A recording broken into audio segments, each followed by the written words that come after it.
Uncle, he hired me as a professional drug dealer one time. I was hired. You don't understand. You're looking at me like you judge me. When I graduated, I already had some kids. So my uncle came to me with a cash money job. He said, nephew, I'll pay you $1,000 a month, a week, to ride with me to go pick up my weed. He was a big time drug dealer. He had all the weed. He had the loud and the quiet. You never smoked that quiet, have you? You smoke it, that's all you can say. Yeah, he said he gonna pay me $1,000 a week to ride with him to go pick up the weed. I say, damn, thank you, Jesus, this is a good job. But it was more to the job. He said, you know, when we get pulled over, I want you to take the charge. I said, what? He said, no, I want you to take the charge because you ain't never been in trouble. So if you get caught, they're going to let you out on probation. I said, you saying you're going to pay me $1,000 a week and we get caught with the weed, they're going to let me out on probation. He was like, yeah. I said, well, can we get this in writing, signed by parentheses? So I took the job.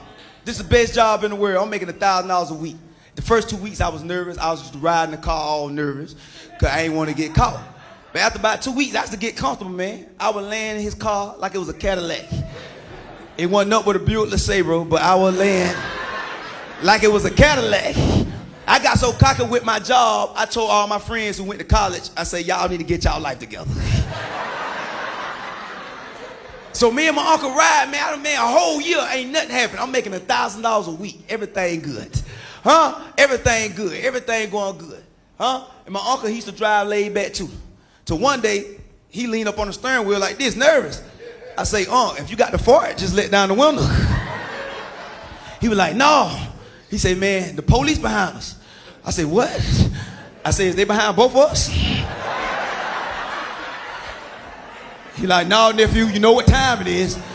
You know what time it is. I say, no, it's just 4 o'clock. That's what time it is. He said, no, nephew, I've been paying you $1,000 a week now. You got to take the charge. The police pulled us over. I said, damn. So, you know, I kept it real. So the police pulled us over, but I didn't know you supposed to keep your composure. But I didn't know that. But see, he knew that because he was an OG. But me, I was still a GG. I was a little gerber baby. I ain't know. Cause he kept his composure. The police pulled us over. I'm over there singing church songs. No weapon formed against me.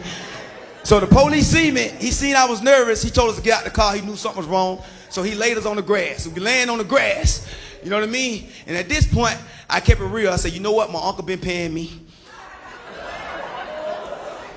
I got to take a charge. I don't want them to be hashtagging snitch on Facebook. So I kept it real in my mind. I said, I'm going to keep it real. So the police went to the trunk, because you know the weed was back there. You can smell it. As soon as he opened the trunk, I heard the trunk go, Arr! I had a slight stroke on the side of the road right there.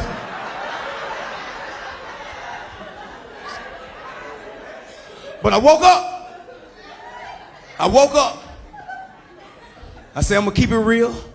My uncle been paying me $1,000 a week. I got $1,000 in my pocket for this trip right here. It ain't nothing but weed anyway. But this when the game changed. The police looked in the trunk and said, good God, they got pounds of marijuana and crack cocaine. I like, hold up, wait a damn minute. So I ain't have no crack in my application now.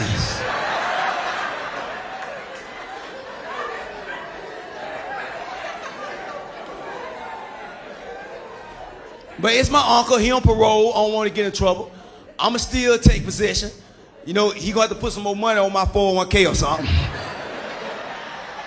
But I say, even though crack cocaine enough, they still gonna let me out on probation. But this when the game changed. The police said, whoever on this is, they gonna at least get 10 years in prison. I said, woo, woo. So I took the $1,000 out my pocket he had paid me. And I slid it back to him like this right here.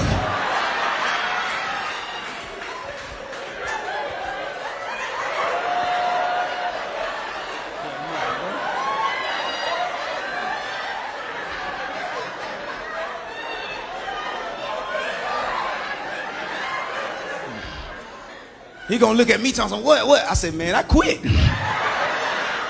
So the police told us to stand up side the car, so I stood up. And I was brushing the grass off me, And I was bouncing like a free man.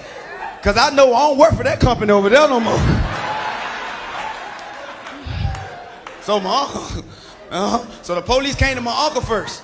The police say, is this your pounds of marijuana and crack cocaine? My uncle shook his head, no. I reached over and whispered in the ear. I say, you shaking your head the wrong way, brother. The police came to me and say, is this your pounds of marijuana and crack cocaine? I said, I swear to God on Jesus, ain't nothing on this highway, man. I said, I ain't even got a car. So the police said, one of y'all don't take the charge, both of y'all going down for the same drugs. I said, hold up, wait a minute. I said, officer, I know what you're trying to do. You're trying to make me snitch. But this my uncle. We got the same blood. Well, he my uncle on my mama's side, that's it. We got half the blood. I said, but I ain't finna snitch on my uncle. I ain't that type of guy. I said, but I tell you one thing. One thing I know for sure. It ain't mine.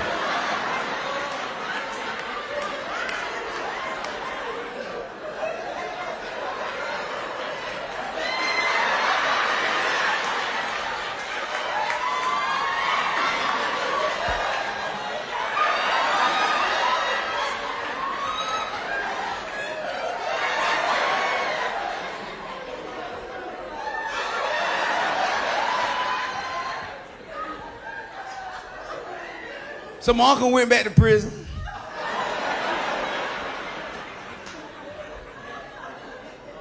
I got back home, all my cousins told me, man, that messed up, man. You could have took that charge for You weren't gonna get no but a little year. You could have laid down for a year. I said, first of all, I ain't that damn sleepy.